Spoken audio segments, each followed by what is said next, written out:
On this episode of Too Much Plastic, we have this Emerson Casablanca Classic. I acquired this fan yesterday, thanks to some of my friends.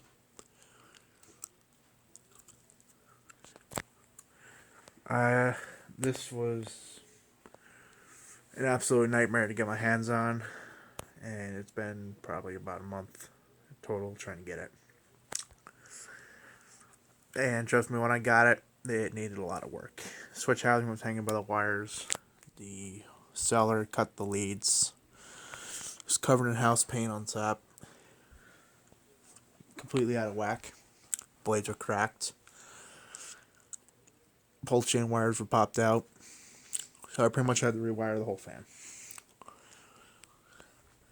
And take the paint off the top. I don't know where the info tag is on it. I think it's... I'll send a photo. It's from the early to mid 1980s, judging by the Steph flywheel. Now, these Emersons are basically nothing more than a Emerson blender fan with a motor housing and a plastic switch housing. Same canopy, which I have on the floor because there's no point in mounting a canopy for temporary mounting.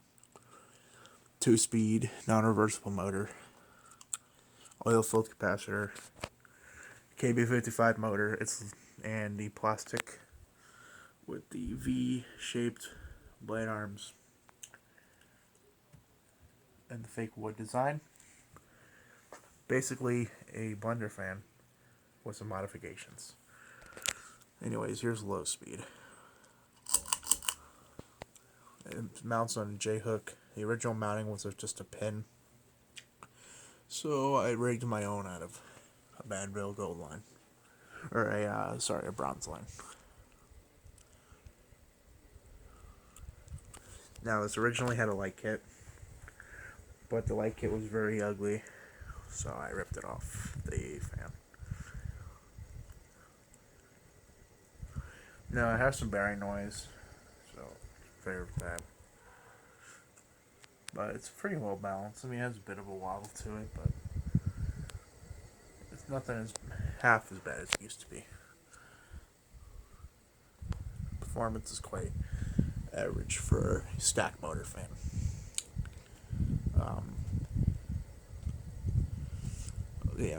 Considering blender fan sizes, blender fan motors go in Emerson's. Definitely is no slug.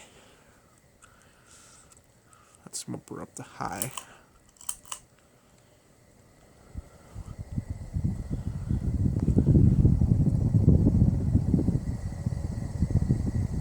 I love the whine this thing has.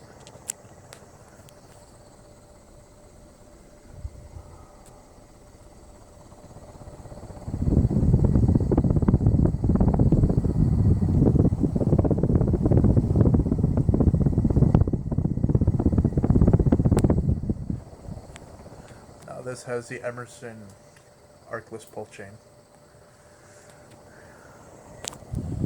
This is a really nice motor whine on high speed. I don't know if you hear it. It's like wow, wow, wow, wow, wow, wow. My old blender fan did that same hot whine.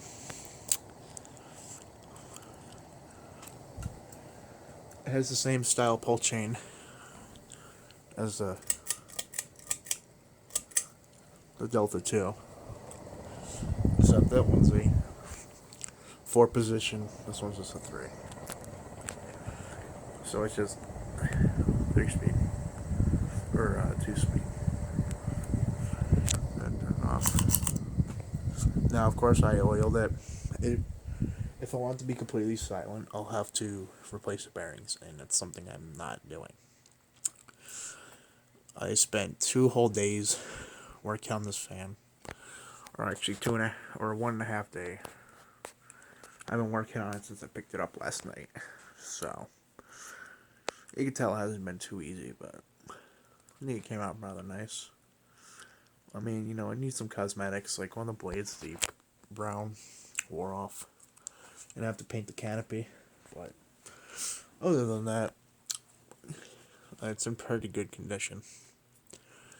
Minor discoloration on the switch housing. It looks a lot worse on the camera than it really does. You see the imperfection on that blade right there.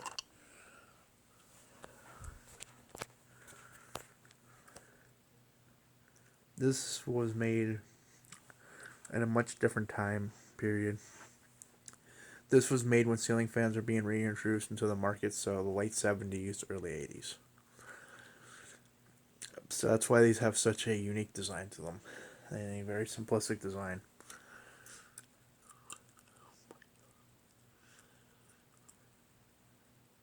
You see, it has a very good spin down. Yeah. Performance is still pretty good. It's actually one of the probably the most powerful 36-inch fan I own. That's it. Hope you guys enjoyed the video.